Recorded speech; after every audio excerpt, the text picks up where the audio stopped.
In the dead of night, an outnumbered Arab army approaches the unsuspecting Khazars surrounding Mosul. The odds are steep. Many among them remember the terror they felt fleeing these same warriors half a year ago. Survivors of a destroyed host joined a fresh scouting force to form a ragtag army. The rest never dreamed it would fall to them to drive the invaders from the caliphate, when their original mission had been to scout and foil a band of simple raiders. However, these Arab warriors are fresh off a string of victories, and the enemy sits unaware and unprepared before them. They know the opportunity won't come twice. Splitting the quiet night with the sound of horns, they charge. Welcome to our video on the Second Khazar War, where the titanic empires of the Middle East and the Great Eurasian Steppe will clash once more in a showdown that will shake up the fates of nations and peoples in the Caucasus and beyond. If all that sounds just a little stressful, then the good news is we've also got a special reward to offer in the sponsor of this video, Train Station 2. Far from long nights of impending doom, relax for a moment with this train management simulator for mobile devices. Perfect for something stress-free yet strategic, all in a charming 3D style. As you grow your business and become a train tycoon, you'll be collecting historic engines, building city and station infrastructure, collecting resources to complete your contracts, and expanding your services to all kinds of locations. And we mean all kinds, because now you can head to another planet for the Mission Mars event, where you'll be tasked with laying the first railways to aid a new colonial venture. The game is available for free right now, and if you use our link in the description, you'll get $15 worth of resources for a quick start. 200 gems, an extra dispatcher for 7 days, and 500 keys for acquiring new trains. Check it out today. At the end of the last video, a decisive string of Arab victories saw what began as a Khazar invasion end with Muslim warriors led by Al-Jarrah ibn Abdullah al-Hakami overrunning the city of Balanjar in 722 and returning from the lands of the Khazars with vast plunder and armies of captives. However, even the greatest victories could often be short-lived, especially in a time of turmoil and overextension for the caliphate. With this victory over the Khazars coinciding with such pivotal clashes as the Battle of Toulouse in France and the Day of Thirst in Transoxiana, the army that had beaten the Khazars back could not remain long in hostile territory without reinforcements. Although Al-Jarrah sent requests to the Caliph for additional forces to follow up on the victory, no such support would be forthcoming.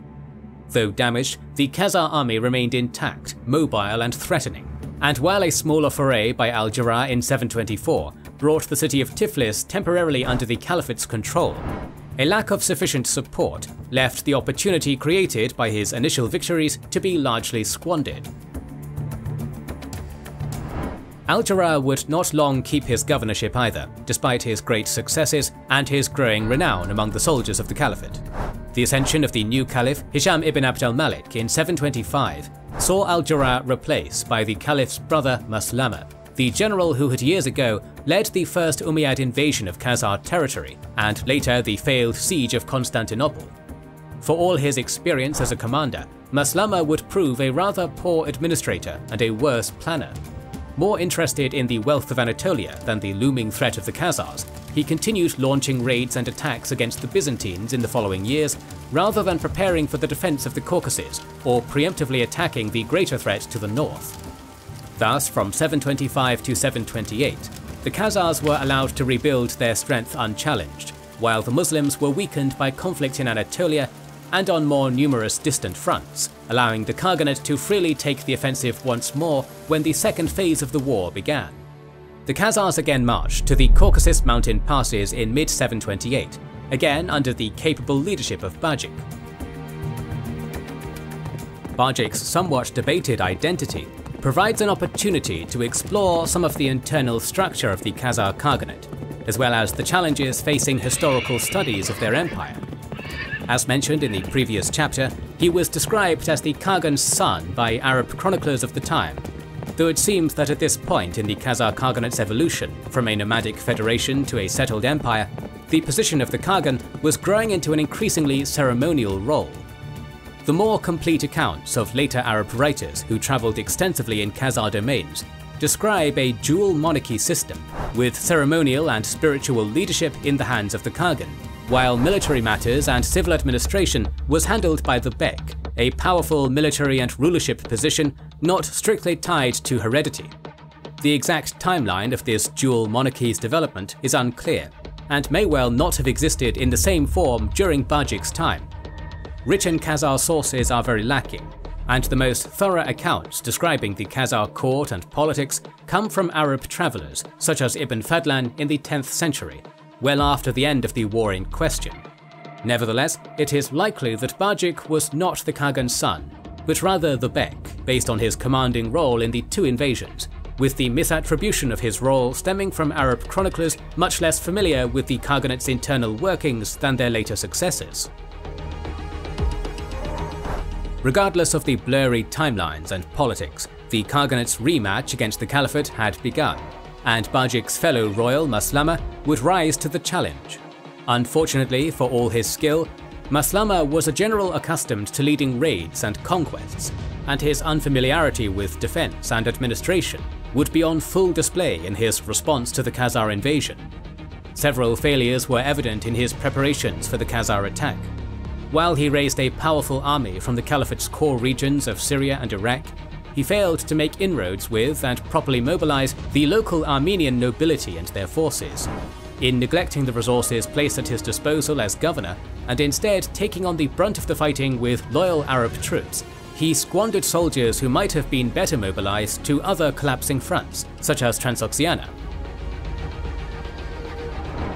Attempting to seize the initiative in the conflict, Maslama tried to stem the invasion by meeting the Khazars in open battle in the mountain passes of the Central Caucasus, attempting to block them from crossing from Alania into present-day Georgia. In September 728, a nearly month-long protracted battle under a downpour of heavy rain ensued. Ultimately, this battle was recorded as a victory in Arab chronicles, though it seems to have been a victory only in the narrow sense that Arab forces were the last to remain on that particular field of battle. This did not end the Khazar invasion.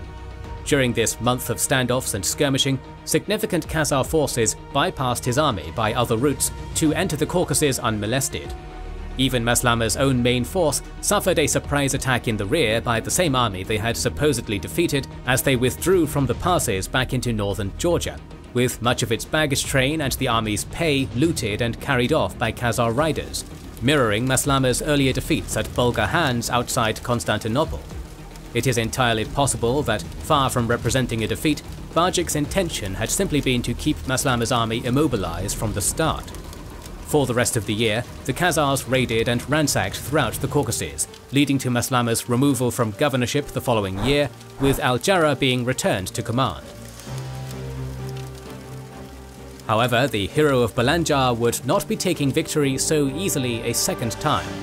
With the beginning of the campaigning season of 730, he made an attempt to repeat the strategy behind his previous success, marching north to again invade Khazar territory near Tiflis, in hopes of forcing them to do battle on his terms, rather than chasing their mobile raiding bands around the Caucasus.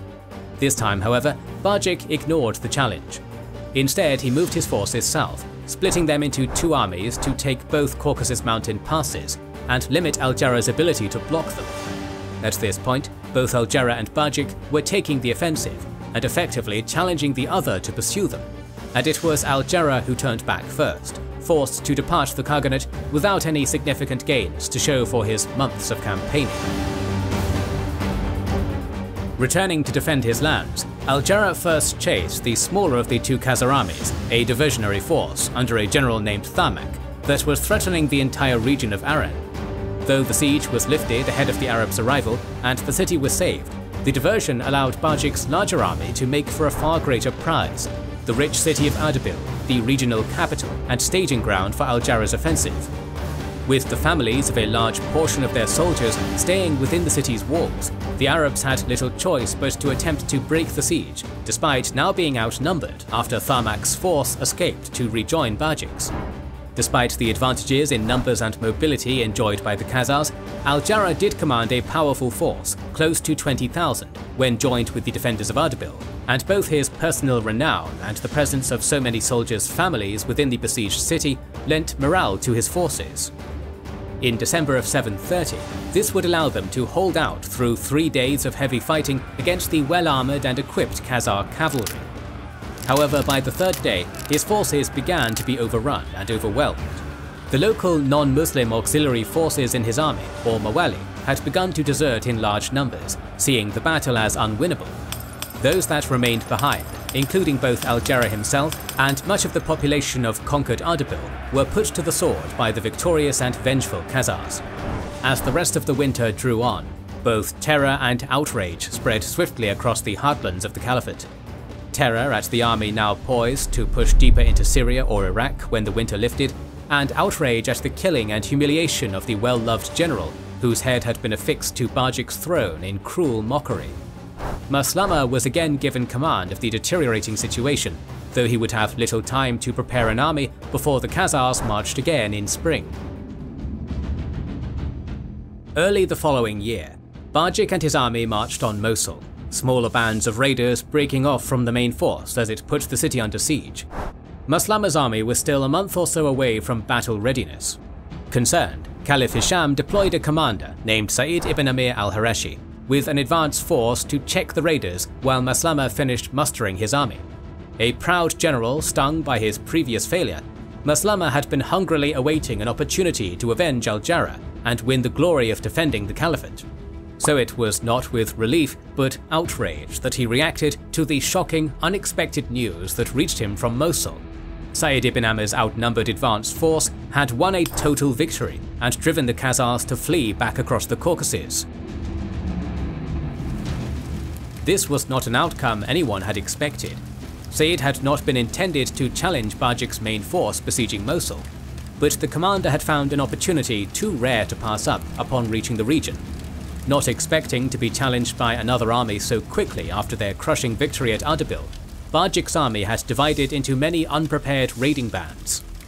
Whether due to overconfidence or the tribally divided Khazar army breaking down in the presence of easy loot and the absence of an obvious threat, no organized readiness to regroup in the face of the attack materialized when Sa'id began attacking and driving off these forces piecemeal. Sa'id also managed to recruit many stragglers and deserters from al-Jarrah's defeated army, promising handsome payments and a chance to avenge their fallen general. After a few smaller victories against the raiding forces, he launched a surprise night attack on the diminished Khazar army maintaining the siege of Mosul, managing to find and slay Bajik and drive his splintered army into full retreat. In this, he succeeded where Maslama and al-Jarrah had both failed, with far greater forces to command. Initially, Maslama felt so cheated and outraged that he had the victorious Sa'id imprisoned on charges of insubordination, until the Caliph intervened to free him and reward him.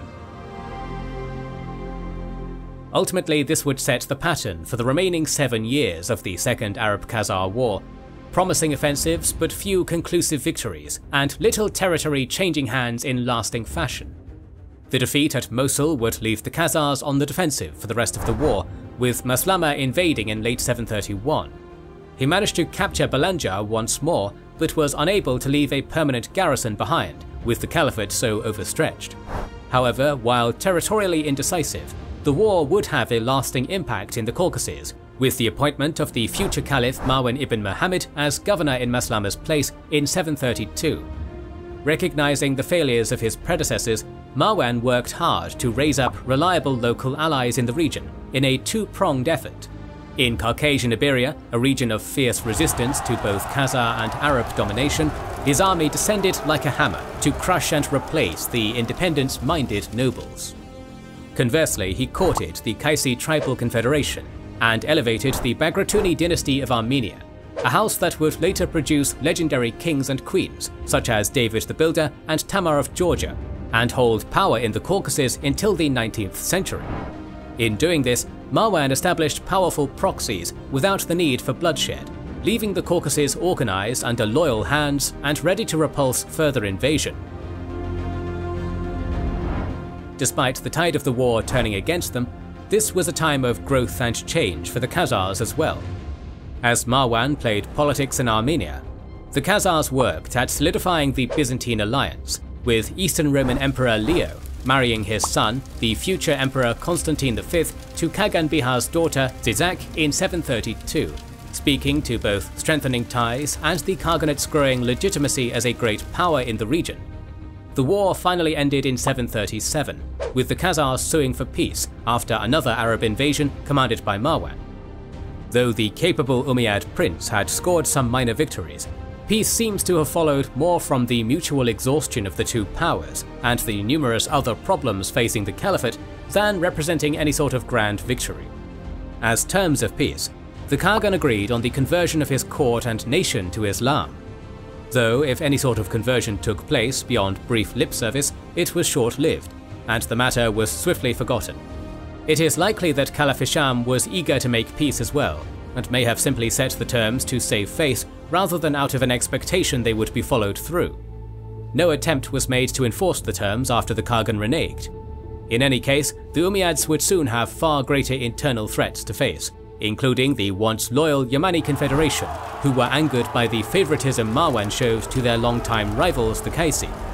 With the Yamani marching into the rebel ranks, the Abbasid revolution would topple and all but expunge the Umayyad dynasty 2 decades after the Second Arab-Khazar War's end. Up to this point, communities following all 3 of the Abrahamic religions had prospered within the religiously tolerant shamanistic Khaganate. Moreover, they had developed ties with both the Islamic Caliphate and the Christian Byzantine Empire, with prosperous trade in furs, amber, wine and many other goods growing more lucrative than the raiding and pillaging that had once filled Khazar coffers. It would not have been surprising for the Khaganate to eventually adopt either Islam or Christianity to further enhance these ties, as so many other tribal or nomadic nations on the frontiers of the great empires already had or would in the future. Along the coasts of India and Africa, where Arab merchants dealt, Islam spread and sultanates rose. Meanwhile, in the Byzantine Empire's sphere of influence, raiders and rivals from the Bulgars to the Kievan Rus would eventually embrace Christianity to open new avenues of trade and diplomacy with the ailing but still prosperous empire of Constantine. But in one of the most debated and controversial periods of Khazar history, the Khaganate did neither, taking a third option, Judaism. Whether the Khazars as a people broadly embraced Judaism or simply a sizable portion of the ruling elite is debated, with some questioning whether the conversion ever occurred at all. But references to the Khazars as a Jewish kingdom, one of the very few independent and powerful Jewish states since the fall of the Jewish Himyarite kingdom of Yemen, begin as early as the late 8th century. Possible reasons for this are numerous. Politically, the conversion would have represented a powerful declaration of independence by the Khazars, and allowed relations to be maintained with both the Byzantines and Abbasids without firmly picking a side or being subservient to either. Sporadic periods of increased hostility to Jews in both the Byzantine Empire and the Caliphate had driven Jewish exiles to the Khazars for decades, and the conversion of the Khazars also coincides closely with the start of the Karaite schism among the Jews of the Middle East in the 760s.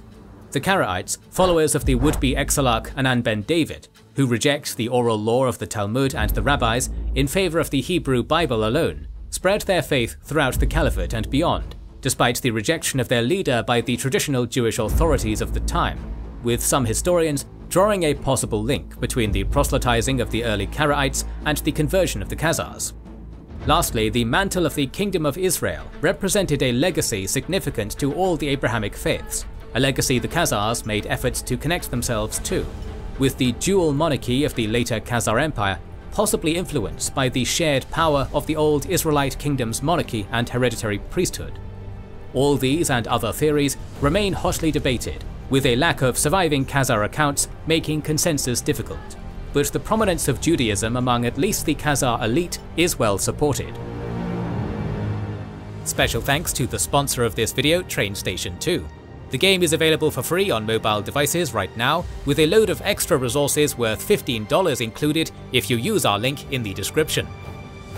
Our Arab-Khazar series will conclude soon, with the passing centuries bringing further transformations to the Khaganate and Caliphate both, with both empires facing the end of their ages of conquest and expansionism, and each finding themselves set upon by new waves of hungry conquerors from their frontiers.